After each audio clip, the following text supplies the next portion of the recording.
Let's discuss example 2 on translating English statements to statements involving nested quantifiers. Here is example 2. Translate the statement a negative real number does not have a square root that is a real number into a logical expression. This is the statement available. A negative real number does not have a square root that is a real number. We want to convert this statement to its equivalent logical expression. Let's just rewrite the statement once again. A negative real number does not have a square root that is a real number. Let's follow the steps one by one. Step 1. Read and understand the statement. In this statement, it is written, a negative real number does not have a square root. That is a real number. So, when we take the square root of a negative real number, then the result of the square root must not be a real number. That is what the statement is saying. A negative real number does not have a square root that is a real number. Step 2 is to find the domain of discourse, right? Let us suppose that domain consists of all real numbers because we are talking about real numbers, right? Now step 3 is to find the associated quantifiers. We are talking about a negative real number does not have a square root that is a real number. We are talking about all negative real numbers, right? So it is clear that for all quantifier will be used. And then we are talking about all negative real numbers have a square root which is not real. That means we are talking about their exist quantifier as well. So we are talking about all negative real numbers and their square roots, right? So for all negative real numbers, we are talking about their square roots. Here their exist quantifier will be used. We'll see that why.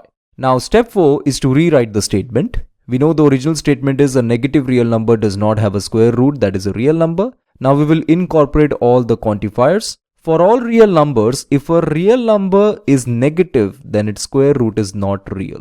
Isn't that so? We are talking about all real numbers, right? So for all real numbers, if a real number is negative, first we will check that if a real number is negative, then its square root is not real. So this is the rewritten statement. Now let's introduce variables. For all real numbers x, if x is negative, then it is not the case that there exists some real number y such that x equal to y square. We have introduced a variable x, right? So for all real numbers x, if x is negative, then it is not the case that means we are taking the negation, then it is not the case that there exists some real number y. That is why I told you that I am using this there exists quantifier because we are talking about a square root. It is not the case that there exists some real number y such that x equal to y square. Let us suppose that y is the square root of x. Here I am supposing that y is the square root of x, then y is equal to square root of x. We can rewrite this as y square equal to x, right? So I am considering this y which is the square root of x, right? It is not the case that there exists some real number y. That means we are talking about a square root of x. That's why we have to write this x equal to y square, okay? It is clear that if x is negative, then there is no real number y such that x equal to y square. Isn't that so? So the equivalent logical expression is for all x, if x is less than 0, that means if x is negative, then this implies that there is no real number y such that x equal to y square. Okay? For all x, if x is less than 0, this implies not there exist y. Not, this is important, not there exist y, x equal to y square. As simple as that. So square root is represented with this x equal to y square. Okay?